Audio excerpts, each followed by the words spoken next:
இயேசுவின் பின்னே போக துணிந்தேன். இயேசுவின் பின்னே போக துணிந்தேன். இயேசுவின் பின்னே போக துணிந்தேன். பின்னோக்கே நான், பின்னோக்கே நான். இந்த பாட்டுடைய அர்த்தம் சாதாரணமாக வந்ததில்லை. ஒரு அசாமில் ஒரு காட்டுவாசி மக்கள் இருந்து வாழ்ந்து கொண்டிருந்த ஒரு கிராமத்தில் ஒரு மிஷினரி போய் சுவிசேஷத்தை சொல்லுகிறார். அவரை ஒரு மனுஷன் ஏற்றுக்கொள்கிறார், ஒரே ஒரு மனுஷன். அப்போ அவனுடைய மனைவி பிள்ளைகள் எல்லாருமே விசுவாசத்தில் வளருகிறார்கள், விசுவாசிக்கிறார்கள் இயேசு கிறிஸ்துவை. அல்லேலூயா.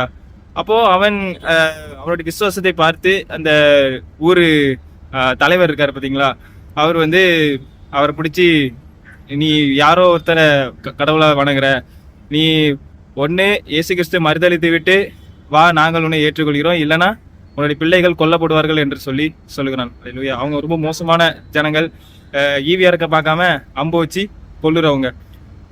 அப்போ அவன் சொன்னான், நான் இயேசுவின் பின்னே போக துணிந்தேன், பின்னோக்கி பார்க்க மாட்டேன் என்று சொன்னான். அல்லேலூயா.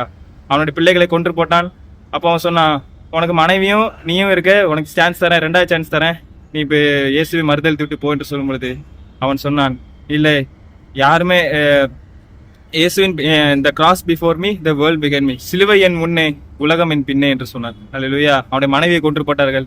கடைசியாக உனக்கு ஒரு சான்ஸ் தருகிறேன், இயேசுவை மறுதளித்து விடு என்று சொல்லும் பொழுது யாருமே என் கூட இல்லாட்டியும் சரி, நான் அவரை ஃபாலோ பண்ணுவேன் என்று சொன்னான். yet no one with me, still I will follow அப்படின்னு சொன்னான். அல்லேலூயா. அவன் மரித்து போனான், அவனும் தன்னுடைய ஜீவனை விட்டான். அப்போ இந்த ஊர் தலைவருக்கு மிகப்பெரிய ஒரு ஆச்சரியம். எங்கேயோ 2000 வருஷம் முன்னாடி வாழ்ந்த இயேசு கிறிஸ்துக்காக இவன் ஏன் ஜீவனை விட வேண்டும், அவர்கிட்ட அப்படி என்ன இருக்கு அப்படின்னு சொல்லி அவனுடைய விசுவாசத்தால் அசைக்கப்பட்டு இந்த ஊர் தலைவன் இயேசு கிறிஸ்து உண்மையான தேவன் என்று விசுவாசித்து அந்த ஊரில் உள்ள எல்லா மக்களும் இயேசு கிறிஸ்துவை ஏற்றுக்கொண்டார்கள். அல்லேலூயா. அப்படி ஒரு அற்புதம் நடந்தது அசாம்ல. அல்லேலூயா. அந்த பேர் கூட கரோமேன் நாசத் என்ற பேர் ஆகும் அவனுக்கு. இங்க கூகுளில் பார்த்தீங்கன்னாலே தெரியும். அல்லேலூயா. அப்படி ஒரு அழகான ஒரு வாழ்க்கை. அல்லேலூயா. எனக்கு கூட அந்த பாட்டுக்கு பின்னாடி இவ்வளோ ஒரு அர்த்தம் இருக்குன்னு எனக்கு ரீசெண்டாக தான் அது தெரிஞ்சது. அல்லேலூயா. அழகான ஒரு பாட்டு. இயேசுவின் பின்னே போக துணிந்தேன், பின்னோக்கி நான், சிலுவை என் முன்னே உலகம் என் பின்னே, யாரும் என்னை என் கூட பின்பற்றா விட்டாலும் நான் அவரை பின்பற்றுவேன். அல்லேலூயா. கர்த்தர் நம்மை ஆசீர்வதிப்பாராக.